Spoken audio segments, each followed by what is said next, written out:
Okay, I think we can start. Evening, everyone.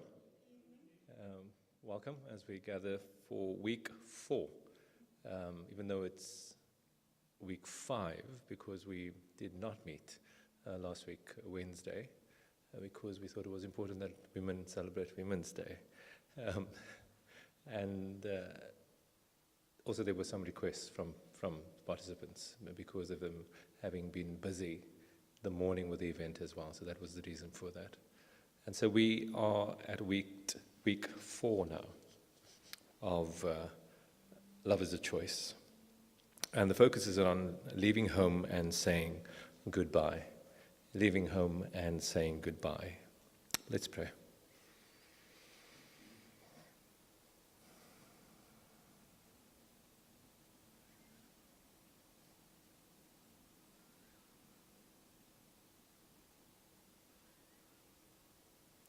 Immediately drawn to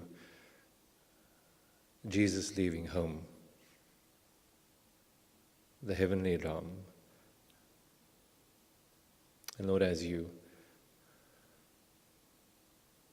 walked among us, there definitely was an interdependence.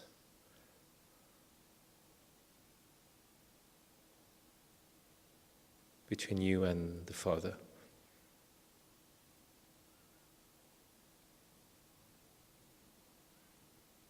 Yet the gift that the Father still gives is that gift of choice for you to choose.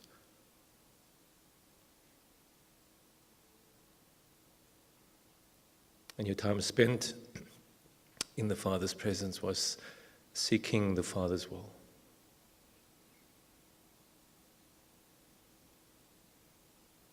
And so we gather in your name, continually moving, we're trusting that we're moving deeper into a space of restoration. For we cannot do this alone, Lord. We need your help. And so thank you for things revealed to us, shown to us. And as we journey deeper into our own painful experiences, help us to be mindful that you journey with us.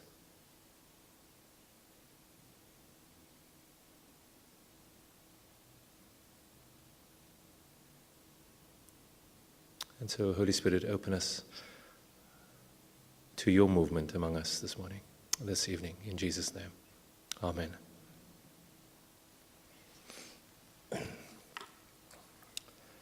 And so maybe just to catch up, in terms of where we've come from, the 10 stages of recovery. So what we've done so far is exploration and discovery, where we've explored our past and present to discover the truth about us,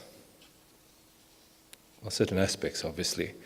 The second, we looked at relationship history, inventory, and we examined and perhaps reset our personal boundaries.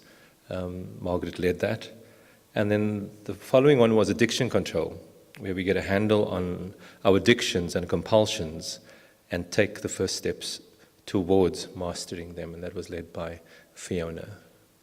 Don't know if you're able to get a handle on the compulsions and the addictions since we've met, but I'm sure that we've become so much aware of them as well. And so this week we're looking at leaving home and saying goodbye, and we'll say the goodbye is appropriate to healing. You may think you did that years ago, and we might not have. I remember the morning of me getting married. My mother opened the Bible at 1 Corinthians, and she read the chapter on love. And I just started crying. And when I shared that with Alzina, she said, you were really crying because you couldn't say no, everything was paid for already, so you just had to, you had no choice in the matter then. But it was more reflective, I guess, of in that moment of what my mother was sharing. But it was an experience of leaving as well, leaving the nest, leaving my mother's presence.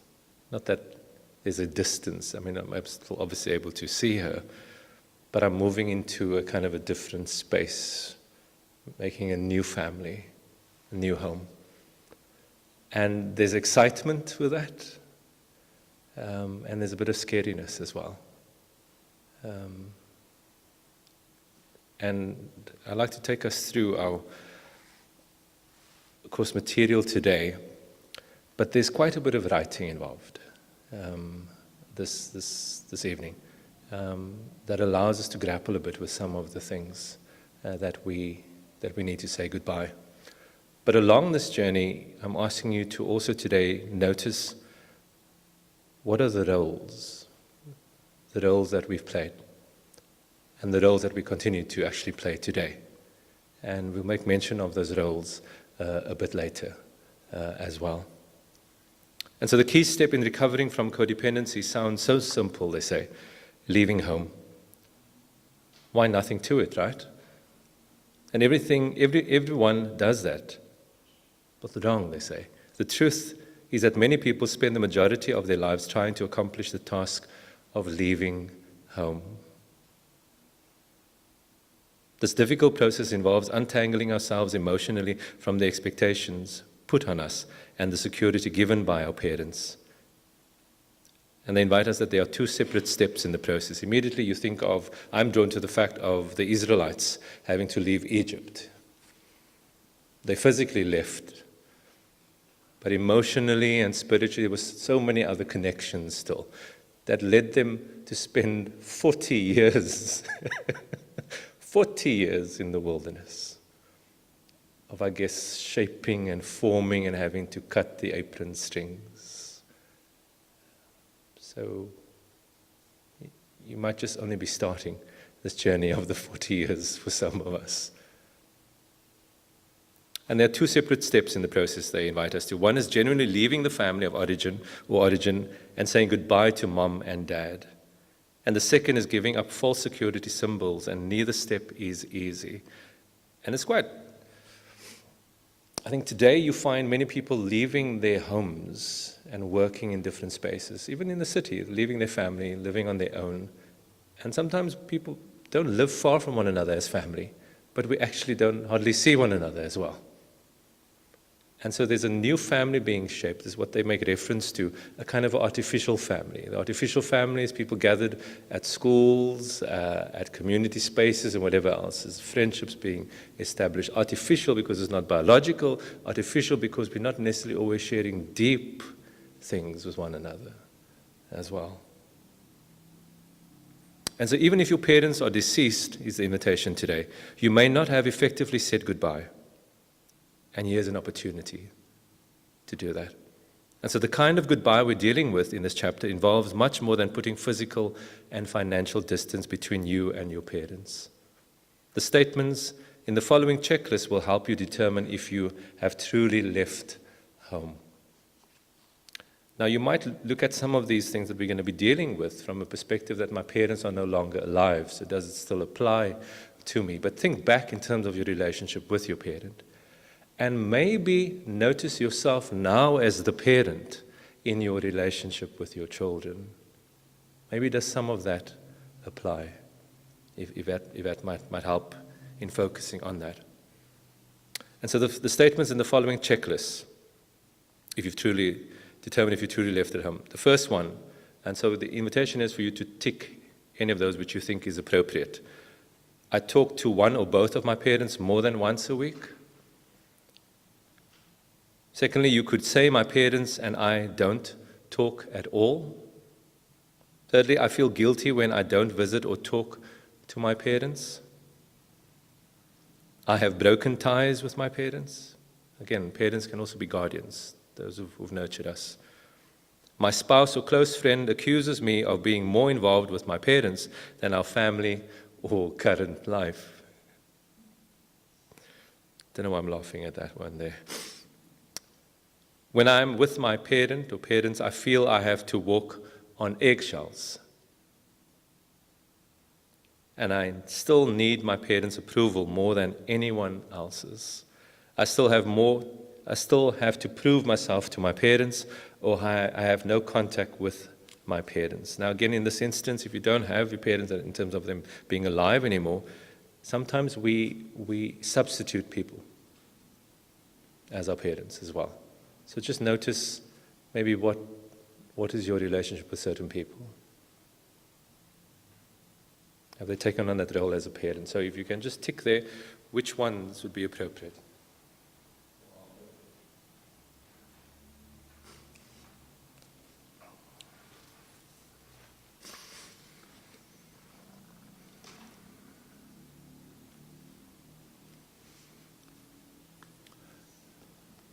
Again, it's not to notice what's right and what's wrong.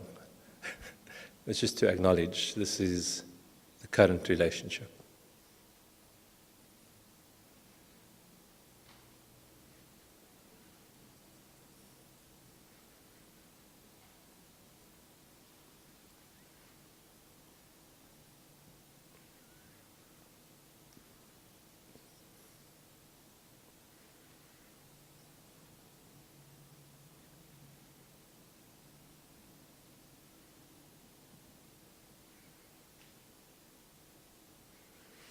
And the no contact could possibly be very frequent instead of just no contact.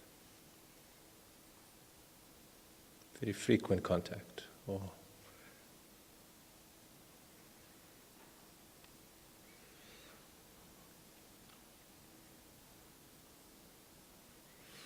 okay, you've checked that? They've indicated here, if you check two or more of these statements, this chapter will be an important one for you. You must let go of your anger and bitterness towards your parents. It's just assuming already that there's anger and bitterness.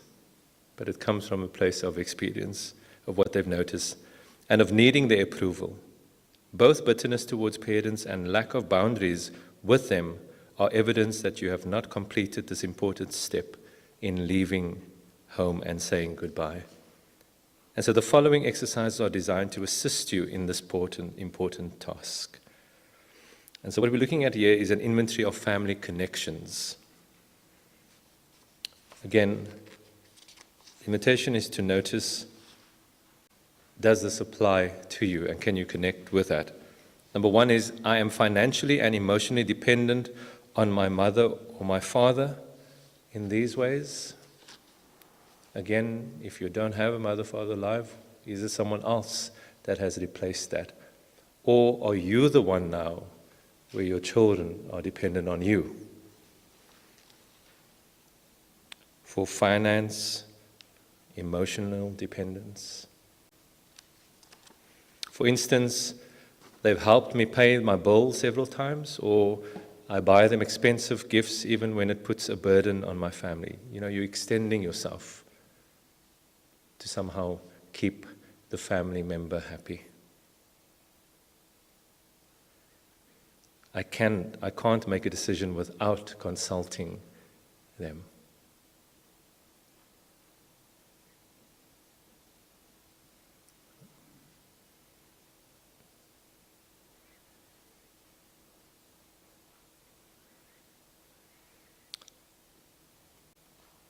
I am financially and emotionally dependent on my mother or father in these ways, either to fix my car or something in that manner.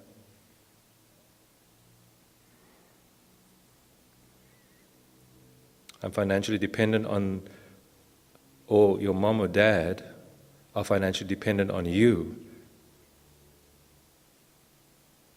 For instance, they act hurt if you don't call them every day. Is to notice, is there still the guilt of that? That I didn't do enough for them?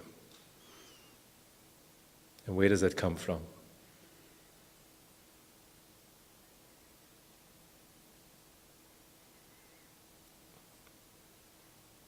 Is this need for approval? Mom and dad is financially and emotionally dependent on me in these ways. For instance, he or she tries to manipulate my life by offering and withholding money. There's an aspect of control.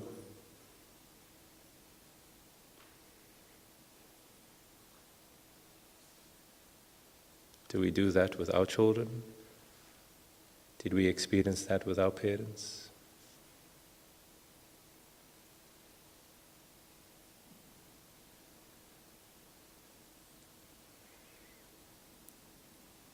My contact with my mom or dad is obsessive and unnecessary. She insists that I call in whenever I get home after an outing. You have to make contact.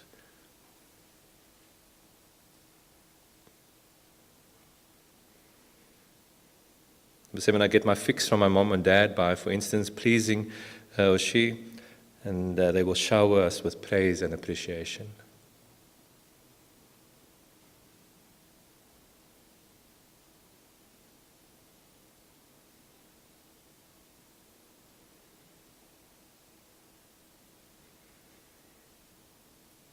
I don't associate my mom and dad with my mom or dad because the relationship has been so painful. I decided to cut it off. What was the point in your relationship with your parents that happened?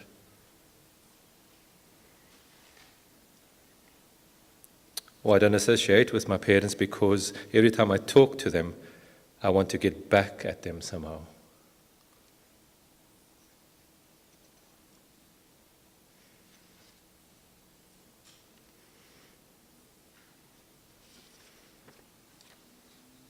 Because they've hurt us, we want to hurt them.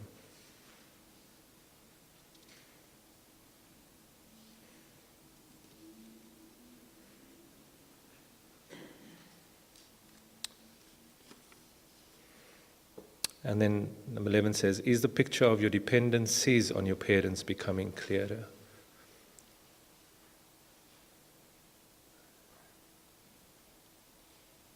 Do you still have dependencies on them? They might not be around physically, but we can still have dependencies.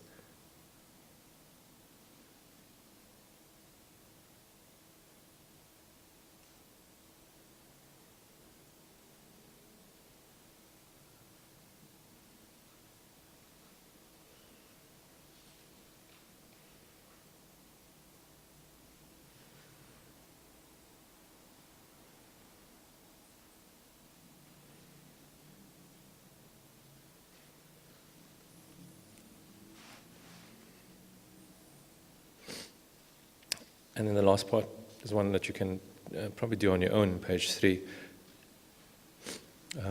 at home. But just says, looking back over this exercise, summarize the ways you have not left home. For instance, I still look too much to my father or mother for approval. My financial dependency gives my parents too much power over me. I still feel responsible for my parents' feelings.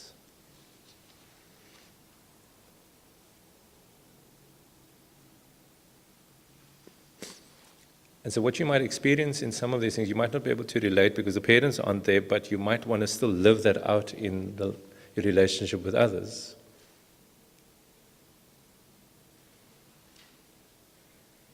I'll share with you a bit later as we get to the roles. So you're looking for someone for advice so that you can make a decision. There's nothing wrong with that. But because they're not there, you need to find some because you cannot make the decision on your own.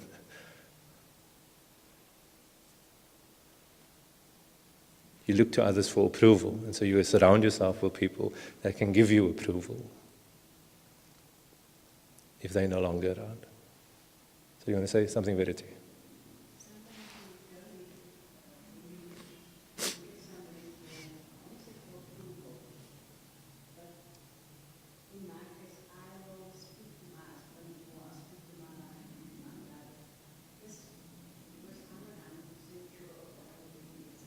Mm.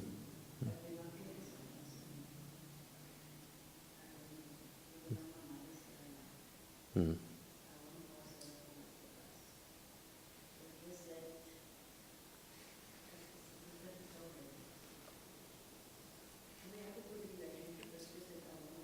Hmm.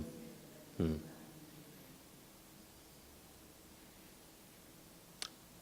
I probably wouldn't want us to unpack that a bit more in this space. Probably be good to do that in the smaller group as well, but thanks for sharing.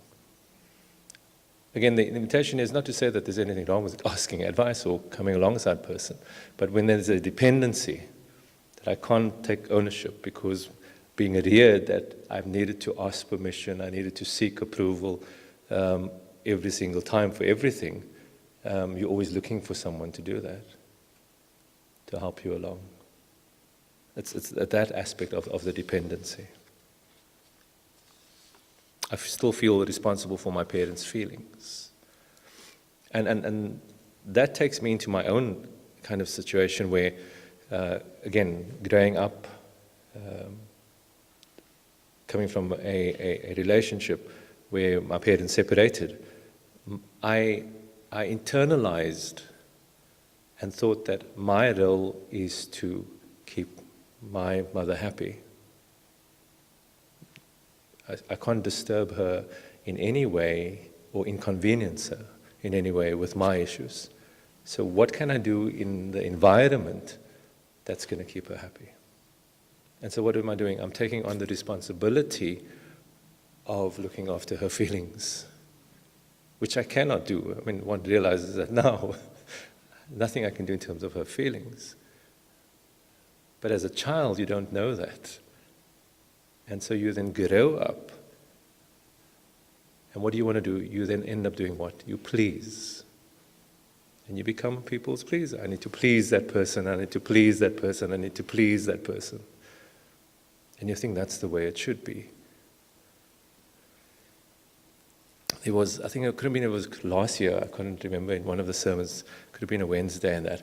I said there was a point in my ministry where I said to Alzina, I'm tired of being nice.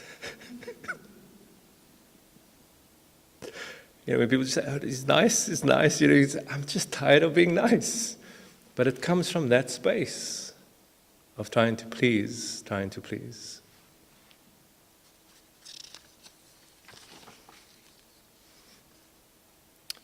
And so let's look at what they're talking about, breaking out of the roles. Page 4, breaking out of the roles. And so learning to deal with how roles have affected your adult life will help you accomplish the task of leaving home and saying goodbye. And so I think the realization for me at home that the fact is that I took on various roles. And that's the reality. We've taken on various roles as we grow up for the sake of the environment and the influence of the environment around us. And they make mention of 4 roles here: the hero, the scapegoat, the mascot, and the lost child. The hero has a responsible personality, is rewarded for good behavior and good work, often takes over the parental roles. Now, sometimes you can actually see this in adults as well. The hero. I mean, they've just labeled it the hero, but that's what takes on that responsibility. The scapegoat is seen as rebellious by the family and is often blamed for family problems. Do you have one like that in the family? Are you the one, maybe? The mascot gets attention by being cute and funny, tries to laugh and joke the pain away. Definitely relate to that. And then lastly, the lost child is a loner, tries to stay away from attention for fear it will be negative, is usually liked by others, but rarely noticed. And so it's very possible that as an adult you may be continuing to play the same role as a child. And so while some people react strongly against their former role and assume a dramatically contrasting part of their adult life. So they're saying in one way you can, as a hero, continue as a hero throughout your life. Or when you eventually break free from that within your home, you kind of want to ensure that you're not the hero, so you go to the other extreme and maybe might become the scapegoat. I'm tired of being a hero, tired of being nice. I'd rather prefer being the scapegoat or the mascot or the lost child. I do think that some of these roles we toggle in between. There's not just one specific role. I think there's one that we can say is the kind of more, if you want to say, the more primary role, or the one that's more important, that stands out the most. But there are other areas that we also kind of toggle in between within these roles. And so the key question for you is this: as an adult, are you mimicking the role you played as a child, or are you rebelling against it? My mother was very, and is very concerned in terms of being smartly dressed. Everything in the environment around her needs to be neat, and that's just from her own upbringing as well. And so I remember going to church, and my upbringing was, don't go with the jeans to church. You don't go with tackies. It's a shirt, it's a pants, it's shoes. It must be, all formal wear in terms of that.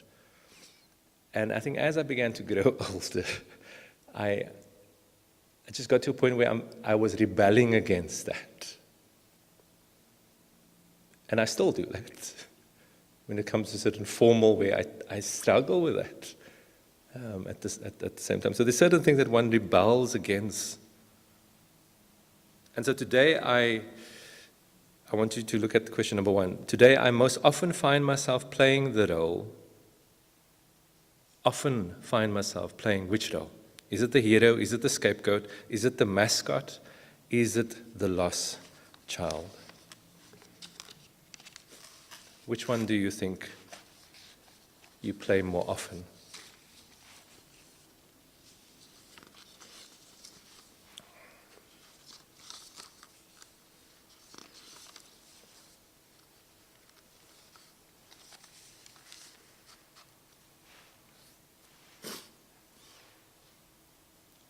So just to give you an example, as they describe this, it's very possible that as an adult you may continue to play the same role you played as a child.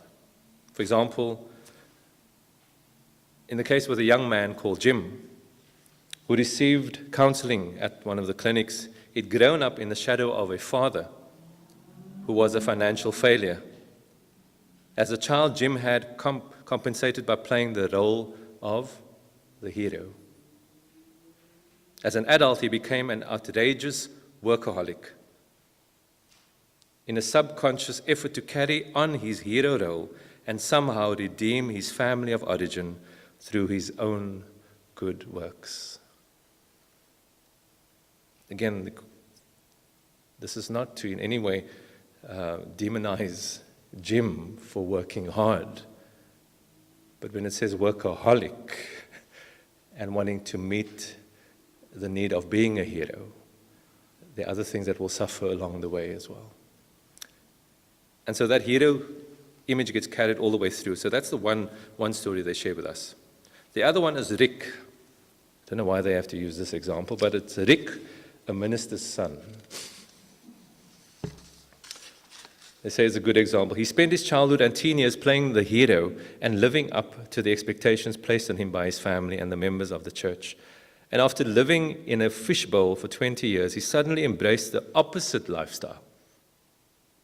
Drinking heavily, running around with wild friends, and going through a series of shallow sexual relationships. This is his way of reacting or rebelling against the role he was designated to play for so many years.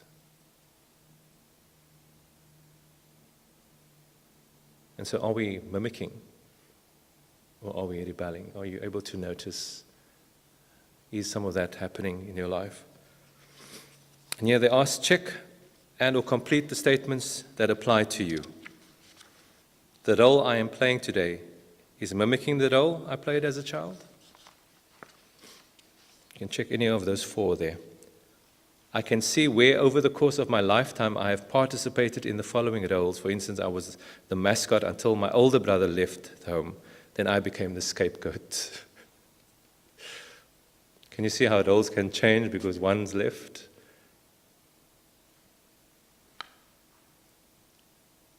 Did that happen to you?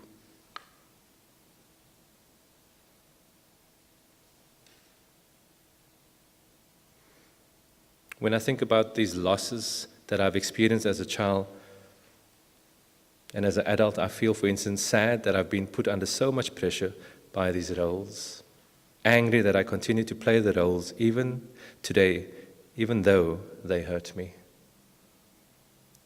Are you able to relate to that? And then lastly, the unwanted roles I still play from my childhood. The unwanted roles I still play from my childhood.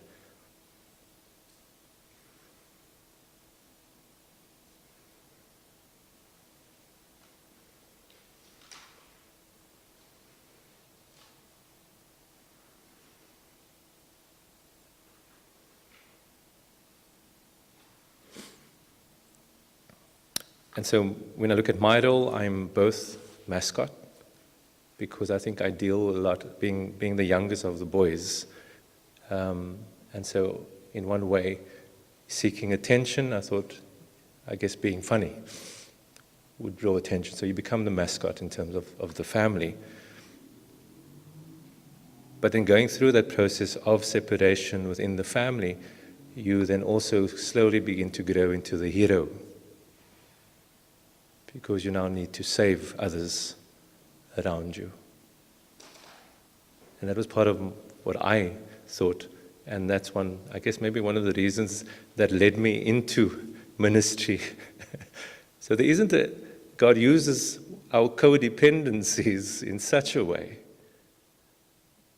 for God's purpose, and begins to slowly shape them as well. So again, I'm not asking us to demonize this journey of what we're on, but to acknowledge it, to recognize it, and to see what God is doing through it.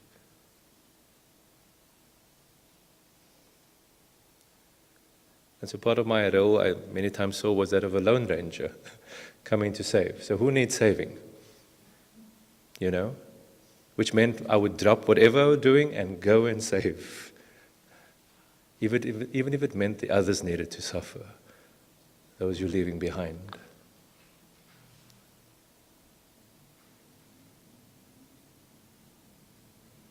And so if I was starting over with a clean slate and could make decisions about my life totally free from the influence of my past roles, I would make the decision to change. For instance, my compulsions to take care of everybody, the need to hide my true feelings from people by always making them laugh.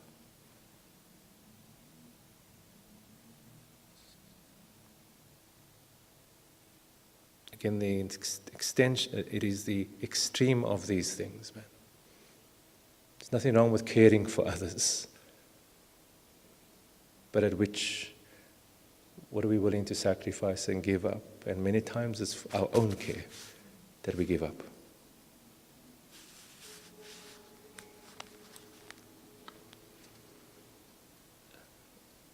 When myself and Alzina were courting, she said that getting me to share my feelings with her was like extracting teeth from an ostrich. You know, it just didn't happen. Because I've always suppressed the feeling for the feeling of the next person. And slowly I needed to learn to be able to express my feeling in a healthy way. And I'm still learning.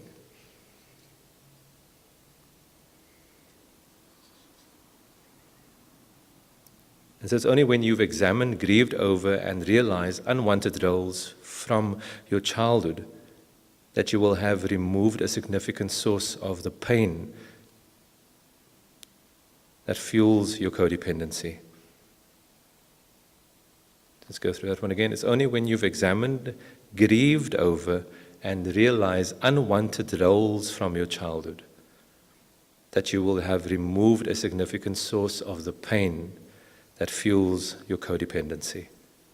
Only then will you be able to make new decisions and give yourself permission to select new, more appropriate roles.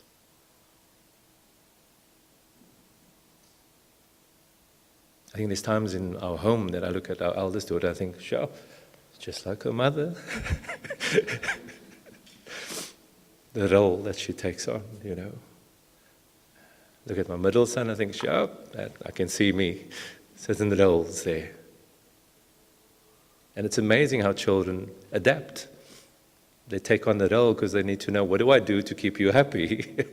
What do I need to do in this situation? And so our youngest, as we're going through this, I was reading this to them, these roles, and I said, okay, how do you identify?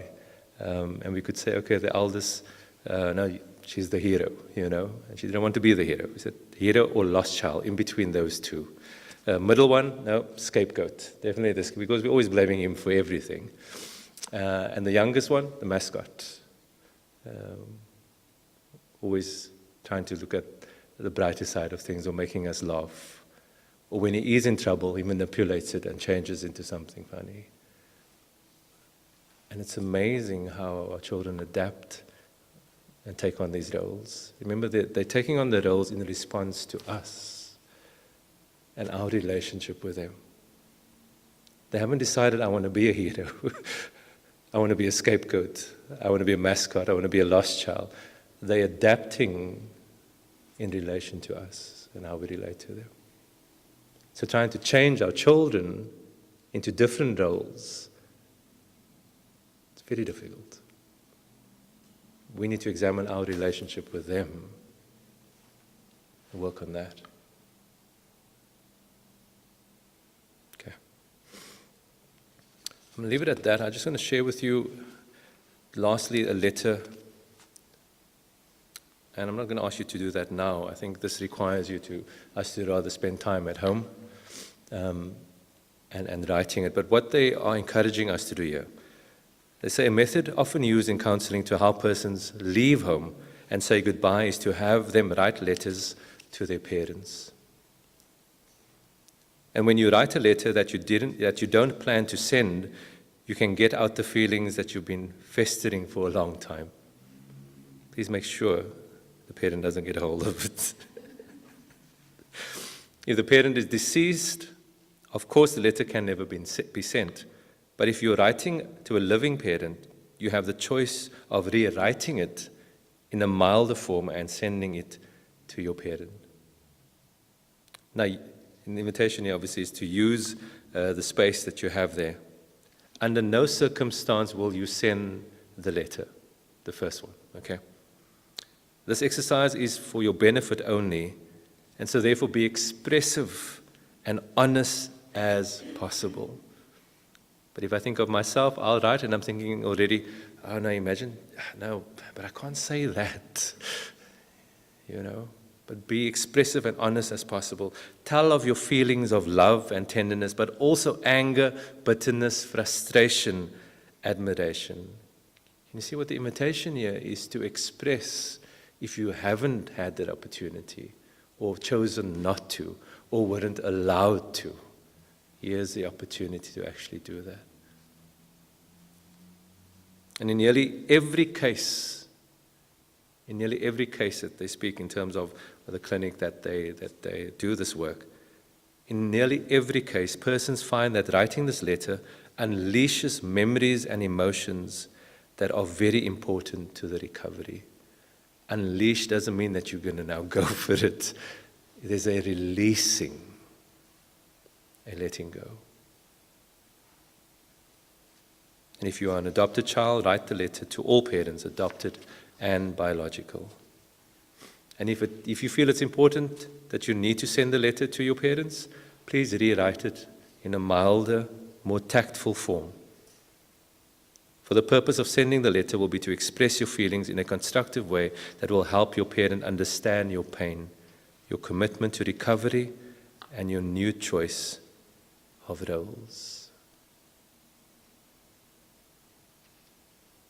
Maybe some of us sit here and think, okay, if I write the letter, I already know what my parent would say or how they would respond. Be mindful of the fact that sometimes our parents go through their own process of change also. So you never know how they might receive it. And so we need to close this chapter with a word of warning, they say. There's a sad paradox in this leaving home concept. Codependents, the person most in need of putting the original family behind them, have the greatest difficulty of making the break. Goodbyes and transitions are never easy, even for an emotionally healthy child. The first day of school, graduation, and marriage may all bring a tear or two. Such events are poignant but doable.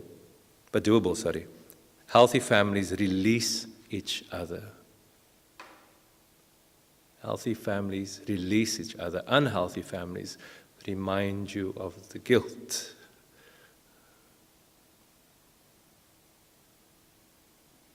But appropriate goodbyes are difficult, bordering on impossible for persons emerging from painful, dysfunctional, abusive childhood.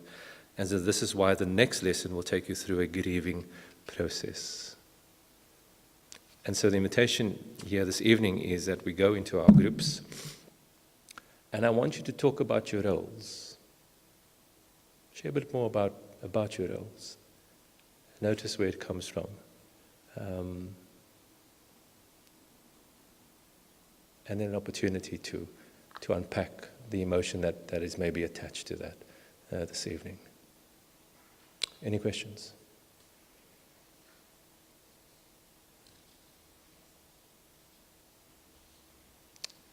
Anything confusing? Yep. I think if there's any questions you want to share that in the group, and we can unpack a bit more there as well. Okay. Thank you.